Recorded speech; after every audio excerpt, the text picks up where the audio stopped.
What's up everybody, this is Jack from Crypto49er bringing you on my journey into cryptocurrency.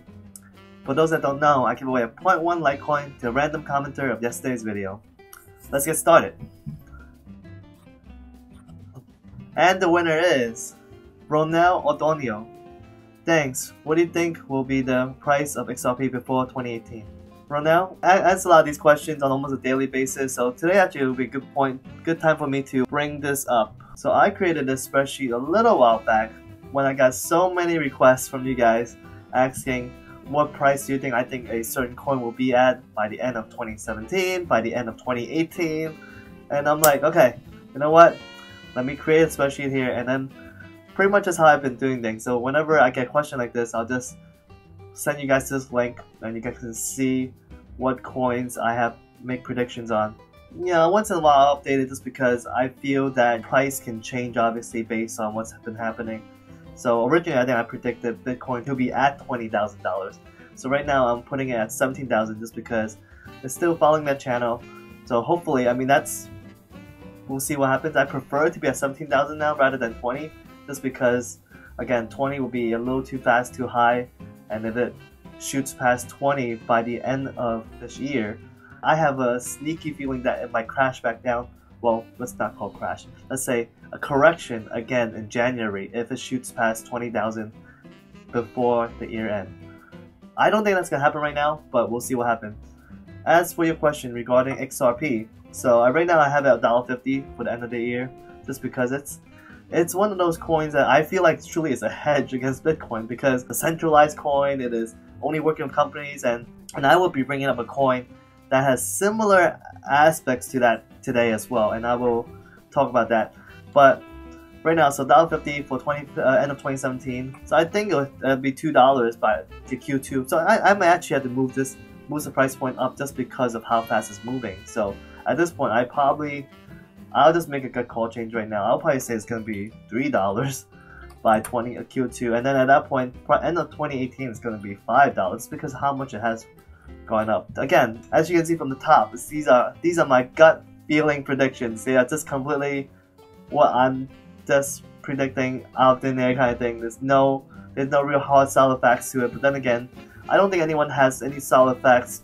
I mean, this will probably be, you could probably use some technical analysis to make some predictions if it's like a week out. But beyond that, there's really, everything is just like, it's a pure guess for most people.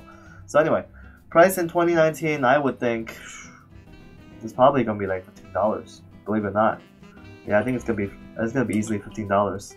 It might be more, but I'm just gonna put $15 just in case, just because. I mean, you see how coins go up in multiples, like how XRP this year went up from when I bought it, because I bought it when I first started getting into crypto, was at 21 cents. I mean, I know some of you guys are against centralized coins, and I personally am too. Just that I didn't really realize that it was a centralized coin before I got in. But as a speculation play wise, as just a money making purpose wise, yes, I think I'm making a good profit out of XRP, definitely. So anyway, that's to answer your question. Let me go ahead and give you your 0.1 Litecoin.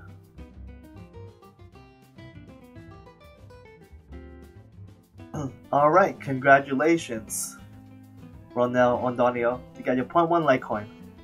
On to today's topic. So today I want to talk to you guys about AELF. Not the ones that just help Santa Claus build toys for kids. This AELF is actually a coin that was previously named Grid Coin, I believe. But they changed it because there was already a Grid Plus coin, something like that. So they changed it. I don't know if it's the best name, but it's not the worst name out there. I mean, like I mentioned previously, with Verge, Dogecoin, Doc. If you guys remember that from a few videos back. Anyway, best way to describe AELF coin is, as they said in the website, decentralized cloud computing blockchain network. I would think that a lot of people call themselves another Ethereum killer. This is one of these where it's the next generation of the smart contracts, where it's just building on top of the smart contracts. They also want to build on top of the fact that the Ethereum network is getting clogged up. Everything's running on the main chain.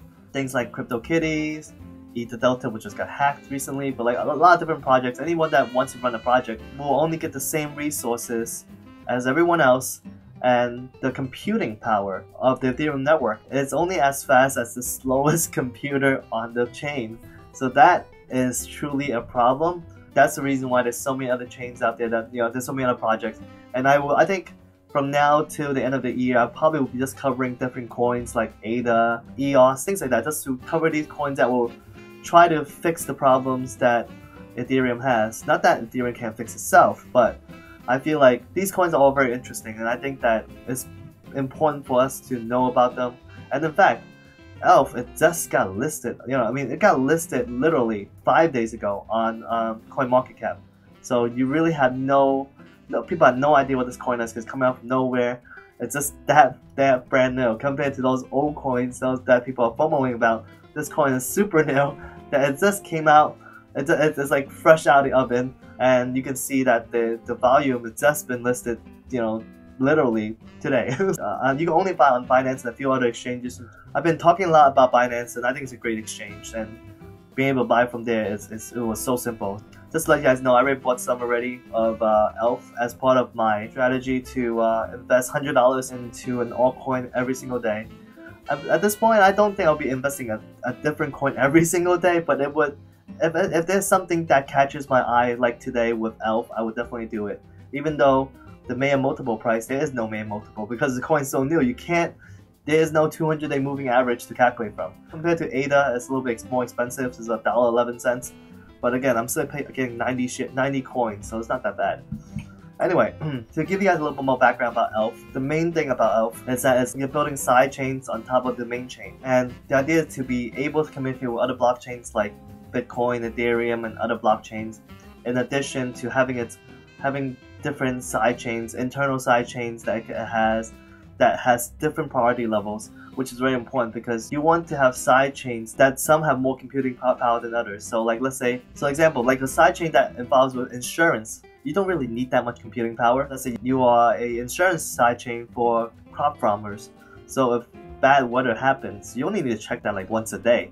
So you really don't need something massive computing power versus a decentralized computing, for example. That would need a lot more power than the insurance side chain. So letting different side chains have different processing speeds is so important. And that's what ELF does. And according to the white paper, some of the things that they are planning to do is the key objective. They have 5 key objectives.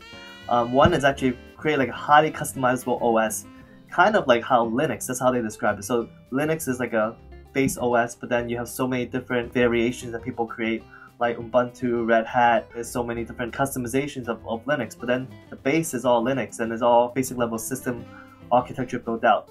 And that's what ELF want to do with blockchain. So, and then they have the cross-chain interaction is the second one, because so far no one has done a good job yet. Performance improvement, again, something that Ethereum is really lacking right now, and a lot of these other smart contract platforms hopefully will go out on that, but we really don't know who's going to win at this point. All I know is that as long as ELF is one of these that are really targeting performance improvement, that is a key aspect that's really worth tackling. Protocol update, again, it's like Decred already has started it, and Decred is doing a really good job with it, but then just because Decred has done something great with having consensus set up properly, proper governance, doesn't mean that other points like ELF cannot copy that, and I think they're going to do a fine job with that as well.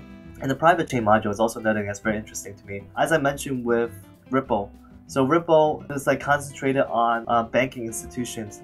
I think with ELF, they are also targeting industries and businesses overall. This is where they can make a ton of money from, and I feel like that is going to be something, if they are successful, they will make a ton of money in, and for us early speculators in ELF, we could make a ton of money with them. So, and I found a Steemit article talking about the unique advantages, but I mean, you guys can take a look at it. I'll post a link down below. The main important thing that I care about is this: a very long token lockup period for the team, foundation advisors, 2 to 3 years minimum, which is really great because the team, the people that's working on this project, know that they won't get paid.